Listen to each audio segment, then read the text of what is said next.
ಎಲ್ಲರೂ ಹೇಗಿದ್ದೀರಾ? Welcome back to Asharani YouTube channel. Please ಎಲ್ಲರೂ ನನಗೆ ಲೈಕ್ ಮಾಡಿ, ಕಮೆಂಟ್ ಮಾಡಿ, ಶೇರ್ ಮಾಡಿ ಆ್ಯಂಡ್ ಸಬ್ಸ್ಕ್ರೈಬ್ ಮಾಡಿ. ನಾನಿವತ್ತು ನಿಮಗೆ ಬಿಸಿಬೇಳೆಬಾತ್ ಹೇಗೆ ಮಾಡೋದು ಅನ್ನೋದನ್ನು ಹೇಳ್ಕೊಡ್ತೀನಿ. ಬನ್ನಿ, ಬೇಳೆಬಾತ್ಗೆ ಏನೆಲ್ಲ ಇಂಗ್ರೀಡಿಯೆಂಟ್ಸ್ ಬೇಕು ಅಂತ ನೋಡ್ಕೊಳ್ಳೋಣ ಬನ್ನಿ. ಮೊದಲಿಗೆ ಬೀನ್ಸು, ಕ್ಯಾರೆಟ್ ಮತ್ತು ನವಿಲುಕೋಲು, ಆಮೇಲೆ ಇದು ಬಂದುಬಿಟ್ಟು ಬಟಾಣಿ ಮತ್ತು ಟೊಮೆಟೊ ಬೇಕು, ಆಮೇಲೆ ಇದು ಕಡಲೆ ಬೀಜ ಮತ್ತು ಅಕ್ಕಿ ಬೇಕು, ಮತ್ತು ಇದು ಬಂದುಬಿಟ್ಟು ತೂರ್ ದಾಲ್, ಮತ್ತು ಇದು ಬಿಸಿಬೇಳೆಬಾತ್ ಪೌಡರ್ ಬೇಕು, ಮತ್ತು ಚಿಲ್ಲಿ ಪೌಡ್ರು, ಇದು ಬಂದುಬಿಟ್ಟು ಸಾಲ್ಟು, ಮತ್ತು ಇದು ಘೀ, ಮತ್ತು ಒಗ್ಗರಣೆಗೆ ಏನೇನು, ಆಮೇಲೆ ಅರಿಶಿನ ಪುಡಿ, ಮತ್ತು ಒಗ್ಗರಣೆಗೆ ಏನೇನು ಬೇಕು ಅಂದರೆ ತುಪ್ಪ, ಮತ್ತು ಇದು ಸಾಸಿವೆ, ಕ್ಯಾಪ್ಸಿಕಮ್, ಕರಿಬೇವಿನ ಸೊಪ್ಪು, ಗೋಡಂಬಿ, ಮತ್ತಿದು ಒಣಗಿದ ಮೆಣಸಿನಕಾಯಿ. ಕುಕ್ಕರ್ ತೊಗೊಂಡು ಅದಕ್ಕೆ ನಾವಿವಾಗ ಬೀಟ್ರೂಟ್, ಕ್ಯಾರೆಟ್ ಮತ್ತು ನವಿಲುಕೋಲು ಹಾಕ್ಕೊಳ್ಬೇಕು. ಹಾಕ್ಕೊಳ್ತಾ ಇದ್ದೀನಿ,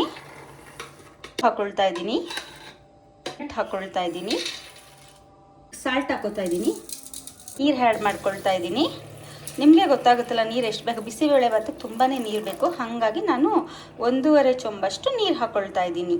ಎಲ್ಲ ಮುಚ್ಕೊಂಡ್ಬಿಟ್ಟು ನಾವು 2 ವಿಷಲ್ ಬರೆಸ್ಕೊಳ್ಬೇಕು. ಕುಕ್ಕರಲ್ಲಿ ನಾವು ರೈಸ್ ಮತ್ತು ತೂರ್ ದಾಲ್ ಇಟ್ಕೊಂಡಿದ್ವಲ್ಲ ಅದನ್ನು ತೊಳೆದು ಹಾಕ್ಕೊಳ್ಬೇಕು. ಅದಕ್ಕೂ ಅಷ್ಟೇ ನೀರು ಜಾಸ್ತಿ ಹಾಕ್ಕೊಂಡು ಬೇಯಿಸ್ಕೊಳ್ಬೇಕು. ಮಾಡಿದ್ದೀನಿ, ಇದನ್ನು ಕೂಡ ಇವಾಗ ಬೇಯಲಿಕ್ಕೆ ಇಟ್ಕೊಳ್ಬೇಕು. ನೋಡಿ, ಇವಾಗ ತರಕಾರಿಗಳೆಲ್ಲ ಬೆಂದಾಗಿದೆ. ಇವಾಗ ನಾನು ಇದಕ್ಕೆ ಬಿಸಿಬೇಳೆಬಾತ್ ಪೌಡ್ರನ್ನ ಆ್ಯಡ್ ಮಾಡ್ತಾ ಇದ್ದೀನಿ.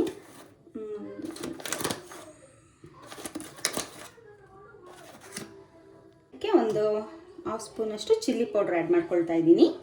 ಈಗ ಟರ್ಮರಿಕ್ ಪೌಡ್ರ್ ಆ್ಯಡ್ ಮಾಡ್ಕೊಳ್ತಾ ಇದ್ದೀನಿ.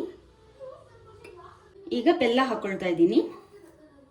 ಬಿಸಿಬೇಳೆಬಾತ್ ಪೌಡ್ರು ಇದೆಲ್ಲ ಹಾಕಾದ್ಮೇಲೆ ಇದನ್ನು ಮತ್ತೆ ಒಂದು ಸ್ವಲ್ಪ ಕುದಿಯಕ್ಕೆ ಇಟ್ಕೊಳ್ಬೇಕು.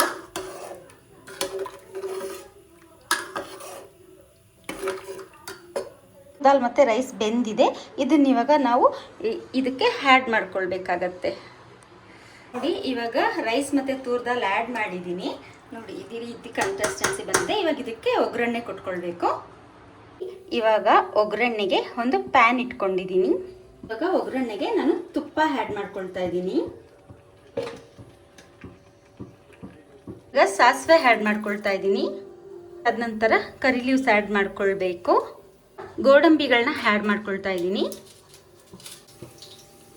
ಇವಾಗ ಕ್ಯಾಪ್ಸಿಕಮ್ಗಳನ್ನ ಆ್ಯಡ್ ಮಾಡ್ಕೊಳ್ತಾ ಇದ್ದೀನಿ.